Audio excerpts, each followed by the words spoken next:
Ya, baik. Kasih. Terima kasih Mas Danang untuk penyampaian materinya untuk teknis pendaftaran program PP Prajabatan. Untuk selanjutnya kita memasuki sesi yang ditunggu, yaitu sesi diskusi yang akan didampingi oleh seluruh narasumber. Nanti akan kita tampilkan pertanyaan dari Bapak, Ibu, dan sahabat PPG semuanya yang tadi sudah mengirimkan pertanyaan melalui Slido maupun di Q&A. Mungkin bisa di-share screen, Mas Bima.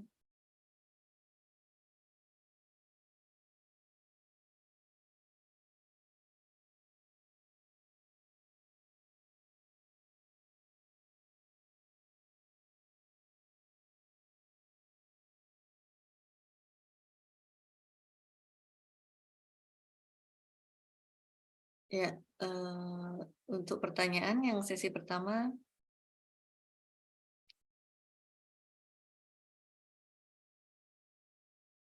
pertanyaan pertama, ada pertanyaan terkait bagi yang memiliki ijazah S1 Pendidikan Kimia dengan sertif IPA, apakah nantinya boleh mengajar kimia di SMA?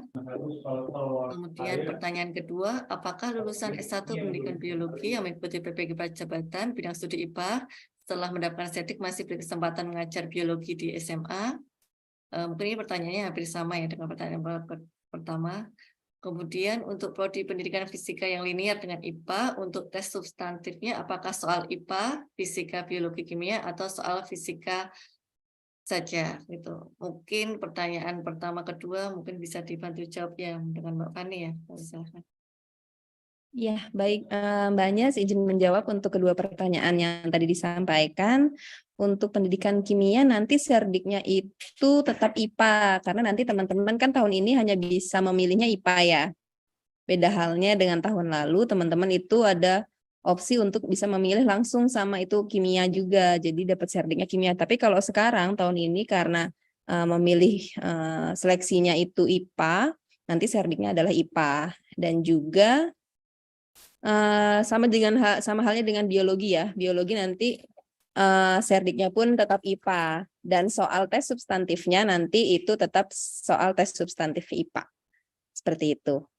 Jadi udah mencakup tiga materi tadi ya, ada fisika, ada biologi, dan kimia. Jadi memang nanti teman-teman yang mengikuti tes substantif IPA nanti mohon mempersiapkan diri lebih baik gitu ya, untuk menyiapkan materi-materi baik dari bidang studinya, misalnya biologinya berarti harus dari fisikanya dan kimianya juga harus dikuasai atau disiapkan lah begitu Mbak Anyes. Baik, terima kasih Mbak. Ini mungkin Mbak Sisi mungkin menambahkan ya untuk pertanyaan terkait tes substantif ini. Iya, sudah cukup jelas kayaknya ya dari Mbak Fani, bahwa kalau misalnya memang pendidikannya nanti mengambil pendidikan profesi untuk serdik IPA, maka ya tes substantifnya adalah IPA gitu. Oh, iya, baik. Ya. Mungkin pertanyaan selanjutnya, silakan Mas Bima. Nah, saat pengisian data di kolom pelatihan yang pernah diikuti, apakah seminar, webinar bisa dilampirkan? Pertanyaan kedua, kenapa pada saat mengisi data kemahasiswaan muncul data tidak temukan di referensi PDDikti, padahal jelas di PDDikti sudah tertera lulus? Kemudian saya lulusan S2 Pendidikan yang berprofesi sebagai guru yayasan dan ingin mengikuti PP Prajabatan yang saya lampirkan ijazah S1 atau S2-nya. Mungkin pertanyaan yang pertama, kedua mungkin bisa dijawab ya Mas Danang ya. Mungkin bisa membantu menjawabnya. Baik, terima kasih Mbak Anies. Kalau pertanyaan pertama sepertinya lebih cocok nanti dijawab Bu Sisi atau Bu Fani. Tapi kalau secara aplikasi tentunya bisa-bisa aja diisi, tapi nanti kebijakannya seperti apa nanti mohon dilengkapi Bu Sisi, Bu Fani. Kemudian untuk nomor 2, kenapa pada saat mengisi data kemahasiswaan muncul data tidak ditemukan di referensi PDDikti? Nah, karena kita menggunakan interkoneksi ya, Bapak sekalian, mungkin ada data yang memang saat dilakukan interkoneksi itu kurang sesuai. Jadi nanti mohon apabila mengalami hal seperti ini, coba bisa dilaporkan nanti ya Mbak Anies, mohon bantuan lewat helpdesk, nanti dikirimkan NIM-nya mungkin ya, NIM dan juga perguruan tinggi dari Bapak Ibu sekalian yang mengalami kendala ini. Jadi biar bisa dicek lebih lanjut baik oleh aplikasinya dari PPG dan juga nanti dibantu juga untuk mengecek ke referensi di PDDikti ataupun di Pusdatinnya. Mungkin seperti itu sih Mbak Anies untuk yang nomor 2 ini. Terima kasih. Oh ya, mungkin bisa ditambahkan ya Mbak Sisi ya, atau Mbak Fani? Oh ya Mbak Fani ya, mungkin ya bisa membantu menjawab ya. Baik, Mbak Anyas, izin menjawab untuk pertanyaan pertama terkait kolom pelatihan yang pernah diikuti, itu teman-teman boleh saja untuk mengisikan pengalamannya mengikuti seminar atau webinar pada pelatihan tersebut. Jika ada sertifikatnya juga dapat diunggah begitu ya. Karena nanti sebenarnya kolom-kolom pengalaman berorganisasi, pengalaman mengikuti pelatihan, dan juga ada ya, kalau nggak salah ada satu kolom lagi yang ditanyakan itu terkait apa ya, organisasi, pengalaman hobi segala macam itu nanti sebenarnya sebagai data pendukung nanti pada saat teman-teman misalnya lolos sampai ke tahap wawancara. Nanti itu kan dikonfirmasi kembali oleh para asesor, akan dikonfirmasi, akan diklarifikasi, misalnya kenapa tertarik mengikuti pelatihan tersebut, misalnya apakah ada manfaat atau apa nilai yang bisa diambil, seperti itu sih kurang lebih. Kalau tidak salah nanti mungkin Mbak Sisi bisa menyampaikan. Lalu untuk terkait poin 3 sekalian saya jawab Mbak, untuk ijazah yang data lulusan yang kami apa namanya ya, yang bisa digunakan untuk pendaftaran PPG Prajabatan itu adalah data S1-nya, bukan S2-nya. Jadi karena memang pendaftaran kami ini di tahap pertama di seleksi administrasi itu semuanya full online by system, jadi memang yang akan didata atau ditarik datanya adalah data kelulusan S1-nya. Jadi nanti yang diinput jangan NIM S2-nya tapi NIM S1-nya begitu. Kalau NIM S2-nya khawatirnya tidak terbaca mungkin ya di Mas Danang, nanti kan sudah ada blokir duluan, jadi hanya NIM S1 saja yang bisa diterima atau ditarik datanya untuk di-verify lebih lanjut di data sistem kami seperti itu. Oh ya, Begitu baik. Mbak Anyes.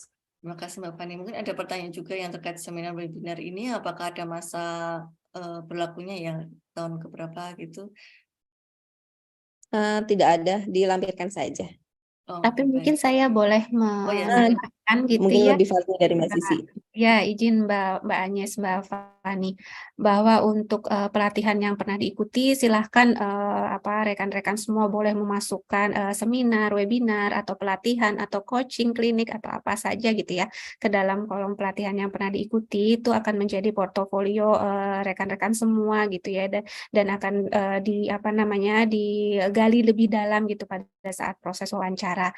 Namun memang apabila pelatihan-pelatihan yang pernah diikuti itu banyak gitu, kalau boleh saran, saya sarankan gitu, pilihlah pelatihan-pelatihan yang paling baru dan yang paling erat kaitannya dengan tugas profesi guru gitu. Karena hal itu akan lebih banyak memberikan gambaran terkait dengan bagaimana rekan-rekan semua telah memiliki pengalaman atau telah berpengalaman untuk mengenal profesi ini lebih dekat, sehingga teman-teman mengetahui resiko dan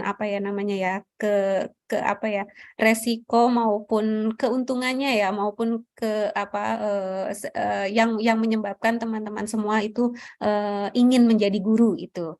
Itu sih sebenarnya yang nantinya akan lebih ditekankan pada saat proses wawancara. Jadi pilihlah yang paling baru dan pilihlah yang paling mendekati gitu, jika memang banyak gitu yang pernah diikuti sebelumnya. Jadi Gitu. pada saat mengisi itu juga nanti berkaitan dengan saat wawancara ya Mbak ya, yang diisi Betul, sebagai bahan wawancara. Oh, ya. Ya, jadi CV dan esai yang teman-teman semua isikan pada saat seleksi administratif itu semua akan menjadi data utama ya yang akan dilihat oleh para asesor sebelum mereka mewawancarai teman-teman semua. Jadi asesor akan membaca CV dan esai Bapak dan Ibu semua gitu, rekan-rekan semua, dan nanti pada saat wawancara itu akan dikonfirmasi ulang gitu, Mbak. Oh ya, baik. Terima kasih Mbak Sisi, Mbak Fani. Mungkin Pak Sigit mau nambahkan, Pak Sigit? Atau lanjut ke sesi yang berikutnya, pertanyaan berikutnya? Silahkan Mas Bima. Nah, apakah mahasiswa yang memilih voting di 2023 namun prodi tidak dibuka tetap bisa mengikuti kuliah di tahun ini seperti mahasiswa PAUD yang tetap bisa kuliah di gelombang kedua meski prodi tidak dibuka? Kemudian pertanyaan kedua, dulu pernah daftar gelombang pertama tahun 2022 sampai tahap substantif dan sudah membayar, namun tidak lanjut karena ada hal lain. Apakah saya masih bisa mengikuti lagi di tahun ini? Kemudian sebelumnya saya pernah daftar PPK tahun lalu sampai tahap ini, isi biodata. Sekarang saya tidak bisa melanjutkan mendaftarkan karena tidak bisa edit biodata dan isai. Bagaimana solusinya? Mungkin boleh dibantu jawab ya Mbak Fani atau Iya, ya. baik. Izin Mbak Agnes untuk terkait pertanyaan pertama, memang di tahun ini itu kami mendata ada sejumlah peserta yang dinyatakan lulus tahun lalu dan menyatakan ingin di-plotting tahun ini, tapi berhubung di tahun ini itu ada sekitar kalau tidak salah 9 bidang studi yang tidak bisa lanjut untuk dibuka tahun ini. Salah satunya PAUD ini. Nah, memang kenapa alasan kami tidak membuka kelas PAUD di tahun 2023 karena berdasarkan data kebutuhan guru yang kami peroleh dan sudah kami analisis lebih lanjut, itu belum ada lagi kebutuhan guru untuk jenjang PAUD untuk guru-guru pensiunnya seperti itu. Namun kami ini masih dalam tahap pembahasan dengan pimpinan terkait ke-9 bidang studi yang belum dibuka kembali di tahun ini, apakah nanti akan seperti apa peserta-peserta yang sudah lulus tahun lalu. Jadi teman-teman yang mempunyai kondisi seperti itu, statusnya lulus tapi ingin di-plotting tahun ini namun tidak dibuka bidang studinya, monggo silahkan dicek berkala ya akun SIM PKB-nya dan juga email yang terdata aktif di SIM PKB, karena nanti kami akan informasikan baik di akun SIM PKB dan juga di email yang terdaftar. Seperti itu, Mbak Agnes. Kalau untuk pertanyaan nomor 2, kalau tahun lalu sudah pernah ikut seleksi, tahun ini ingin ikut lagi, ya bisa ikut sejak awal lagi dari awal. Tapi intinya bisa tetap mengikuti. Kalau menanyakan terkait akunnya, menggunakan akun yang mana, nanti mungkin Mas Danang yang lebih pas nih menjawab. Ya, silakan Mas Danang mungkin untuk menanggapi pertanyaan tersebut. Baik, terima kasih Mbak Agnes, Bu Fani. Sepertinya pertanyaan nomor 2 dan 3 ini hampir sama ya. Ya, Intinya tahun lalu tidak sampai dengan lulus menjadi mahasiswa, tapi tahun ini apakah bisa ikut lagi atau enggak? Kalau secara aturan boleh ya Bu Fani ya, dia mengikuti lagi. Nah, tapi nanti bagaimana sih cara dia mendaftar? Nah, seperti yang saya sampaikan tadi, dia harus mendaftar mulai awal kembali melalui portal ppk.kemdikbud itu, kemudian klik daftar prajabatan, memulai dari awal lagi, mengisikan email, kemudian verifikasi NIK, dan seterusnya sampai dengan mengisikan CV. Nah, mungkin untuk kejadian yang di pertanyaan nomor 3, sudah mengikuti tahun lalu, tapi saya tidak bisa mengedit biodata atau esai. Nah, itu biasanya karena Bapak-Ibu sekalian belum melakukan pendaftaran di tahun 2023. Jadi yang tertampil itu adalah biodata dan esai di tahun 2022 kemarin. Jadi silahkan nanti mendaftar dari awal lagi, sehingga kartu biodata dan esainya kembali terbuka dan bisa dilengkapi untuk tahun 2023. Jadi tidak langsung login, tapi daftar dulu dari awal mengikuti alur pendaftaran yang sama dengan peserta yang baru ikut di tahun 2023 ini. Mungkin demikian, Mbak Anies, semoga bisa di... Baik, terima kasih untuk tanggapannya. Mungkin jadi walaupun tidak lolos di wawancara saja, tapi tetap mengulang kembali ya untuk pendaftaran dari awal kembali gitu ya Mbak ya intinya. Baik. Betul, Mbak Agnes. Kemudian untuk yang plotting tadi masih menunggu nanti untuk cek berkala. Cek berkala aja ya SIM PKB-nya dan emailnya, email yang terdata aktif. Baik, terima kasih. Mungkin di pertanyaan selanjutnya.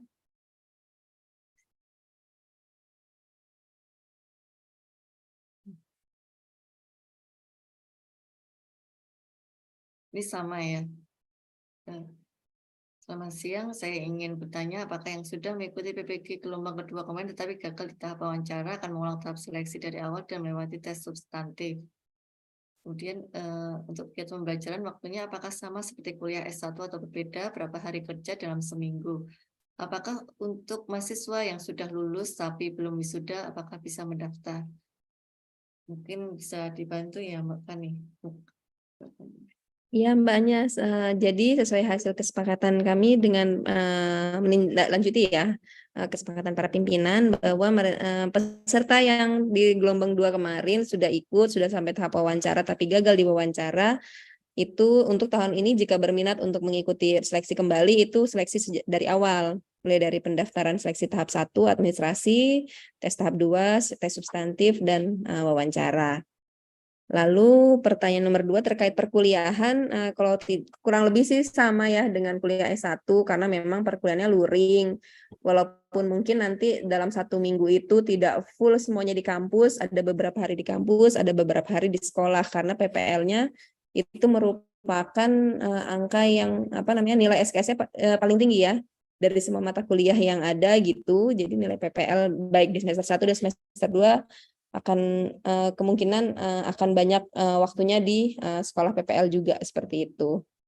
Jadi bisa ada beberapa LPLTK sih yang memang di pelaksanaan existing tahun ini itu menerapkan misalnya 1 hari di kampus, 4 hari di sekolah. Tapi ada juga yang selang-seling, hari ini di kampus, besok di sekolah, lalu pembelajaran lagi di kampus seperti itu. Nah itu memang nantinya dalam implementasinya di tahun ini itu kami memberikan kewenangan sepenuhnya pada LPTK untuk mengatur bagaimana proses perkuliahannya, tapi intinya dengan bobot SKS yang cukup banyak, kayaknya sih memang akan memakan waktu full hari kerja yang dalam 1 minggu itu seperti itu sih Mbak Agnes.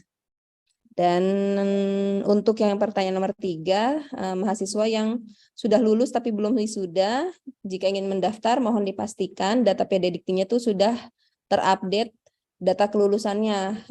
Seperti apa aja data kelulusannya, seperti ada nilai IPK, ada tanggal kelulusan, lalu ada nomor ijazahnya kalau nggak salah. Nah, jika tiga informasi itu lengkap, di PDDikti, coba saja untuk mendaftar di website kami. Seperti itu.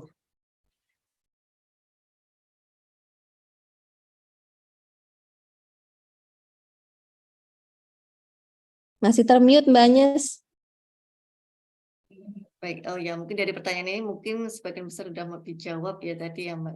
Mungkin ada satu pertanyaan lagi yang mungkin bisa dibantu jawab. Mungkin Pak Sigit apakah bisa membantu jawab? Ini ada pertanyaan gitu. Apa sih manfaat atau keuntungan mengikuti program PPK Prajabatan ini gitu dengan mendapatkan sertifikat pendidik gitu? Apakah ini menjadi suatu prioritas untuk mendaftar menjadi guru atau mendaftar menjadi ASN nanti gitu? Mungkin dari Pak Sigit bisa membantu menjawab ya.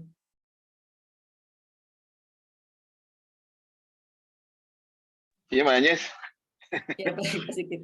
Ini Pak, ada satu pertanyaan nih Pak, yang mungkin banyak pertanyaan terkait apa sih keuntungan mengikuti PPK Prajabatan ini gitu. Dengan mendapatkan sertifikat pendidik, apakah menjadi prioritas saat mendaftar ASN atau untuk mendaftar menjadi guru nanti, apa yang membedakan gitu dengan mendapatkan sertifikat lulusan PPK Prajabatan ini gitu. Sehingga menjadi motivasi nih sahabat PPK semuanya.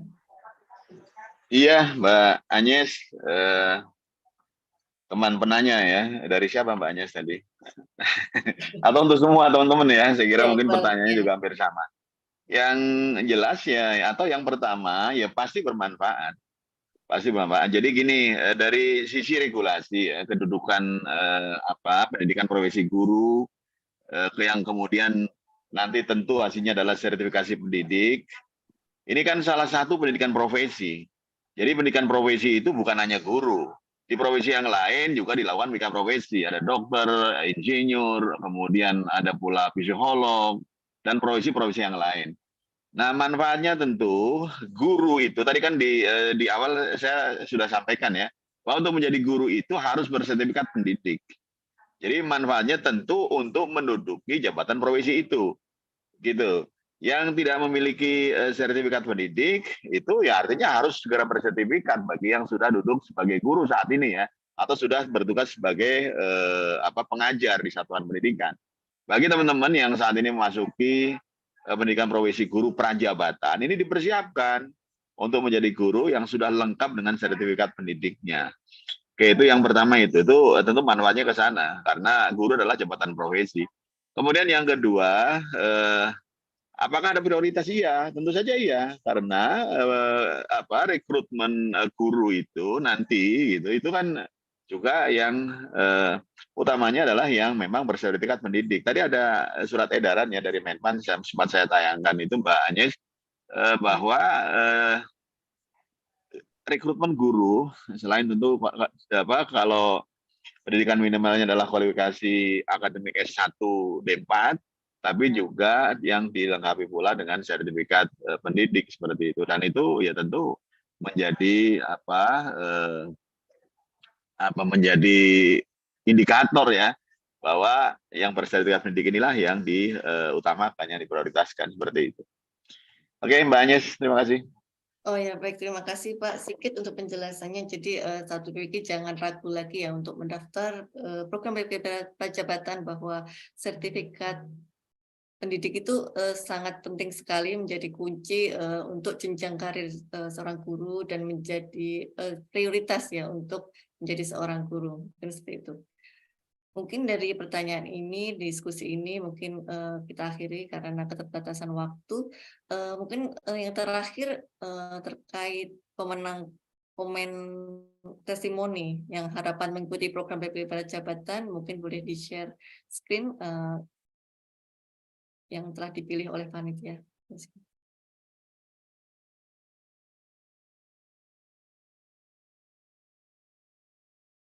Baik, yang pemenang testimoni yang pertama Eli Rustina.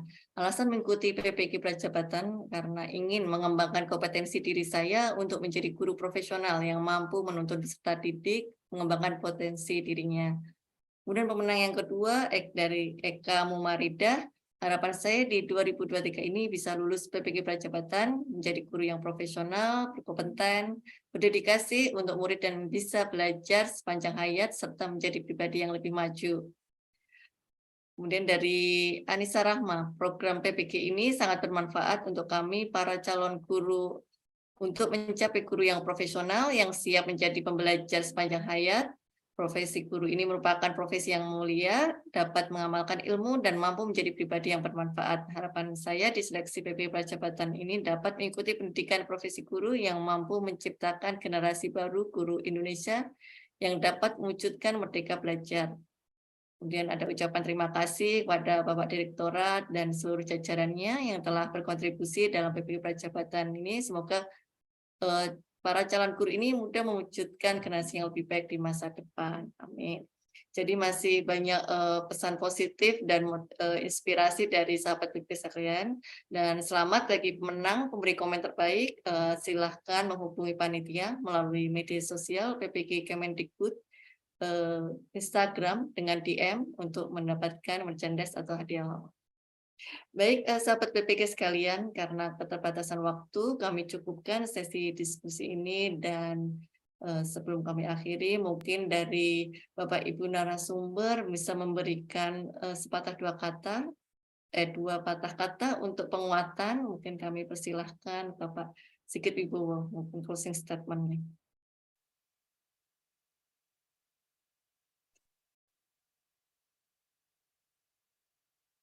Mungkin dari Mbak Fani, kami silakan Mbak untuk memberikan closing statement.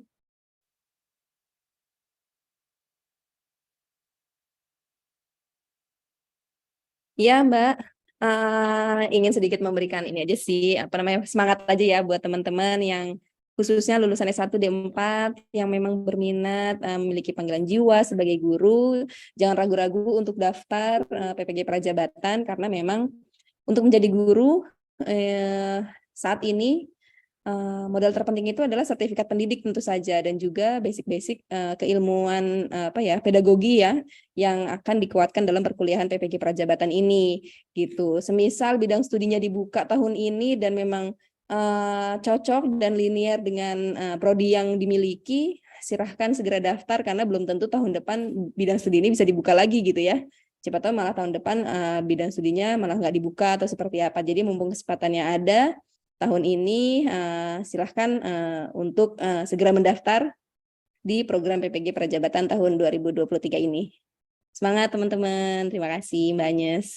Ya, terima kasih Mbak Fani sudah mengingatkan ini kesempatan yang terbaik ya Mbak ya mengikuti program BPK Prajabatan mumpung ada bidang studi yang dibuka gitu. Mungkin belum tentu di tahun depan bisa dibuka kembali gitu. Mungkin dari Mas Danang bisa menyampaikan tips atau closing statement buat sahabat BPK.